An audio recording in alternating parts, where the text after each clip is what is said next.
এত গরম পড়ছে আর মাত্র কারেন্ট গেল। আমি তো ঝিনাইদহে থাকি, তো এইখানে যে এত রোদ, বিশেষ করে চুয়াডাঙ্গা ঝিনাইদহ এই এরিয়াতে প্রচণ্ড রোদ হয়, যেটা আসলে বলার বাইরে। তো পরে কাজে যাব। এটা হচ্ছে আমার ম্যাচ আর কি, ম্যাচ থেকে বের হয়ে যাচ্ছে এখন। এখানে একটা বিষয় কি যে ম্যাক্সিমাম মানুষ তাদের দোকানপাট একটু লেট করে খোলে এখন, যদিও সকাল 7টা বাজে, বাট ওইরকম 7টা না, সরি 8টার মতো বাজে, বাট সবাই এখন ওইভাবে ঘুমাচ্ছে। আমি আগে যেখানে থাকতাম দিনাজপুরে, ওইখানে তাপমাত্রা খুব বেশি একটা ছিল না, বাট এখানে শুনতেছি নাকি আপনার 44 ডিগ্রি মতো তাপমাত্রা উঠেছে। এটা মানে আমাকে অনেক ভোগাবে। আমি একটা ডিম পোস্ট খাওয়া যায় সকাল সকাল, মানে ভালো লাগতেছে না তো। এই ডিম পোস্ট হবে, ডিম পোস্ট দেওয়া যাবে? ডিম পোস্ট খাবো, দিও তো একটা।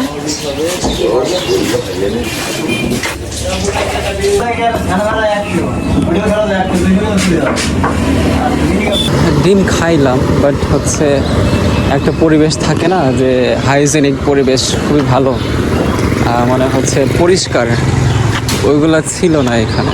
বাট তারপরে খাইলাম, কারণ আশপাশে ওইভাবে দোকান নাই। ভাত টাত যাই খাই এখান থেকে খাওয়া লাগে, মাঝে মাঝে দেখা যায় খুব বাজে বাজে তেল দিয়ে রান্না করে, ওইগুলোও খাওয়া লাগে। আমি আমার কাজে যাওয়ার সময় আমার ডান পাশে, যেই পাশে যেটা আছে, এটা হচ্ছে একটা কবর। এই কবরের সামনে অনেক কিছু লেখা আছে,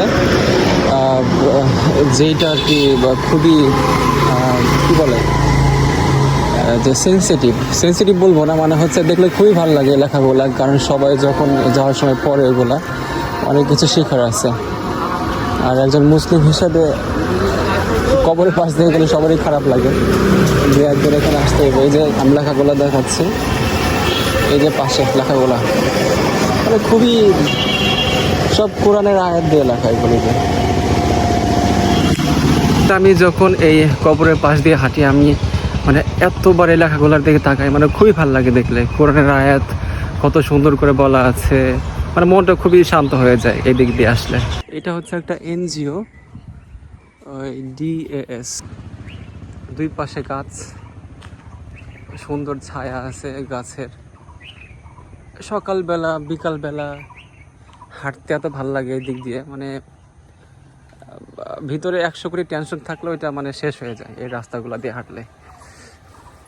যে আর একটু সামনে গেলেই আমার অফিস, ওইটা মানে বাম পাশে, যে এই পাশে, এই পাশটাতে হচ্ছে আমার অফিস।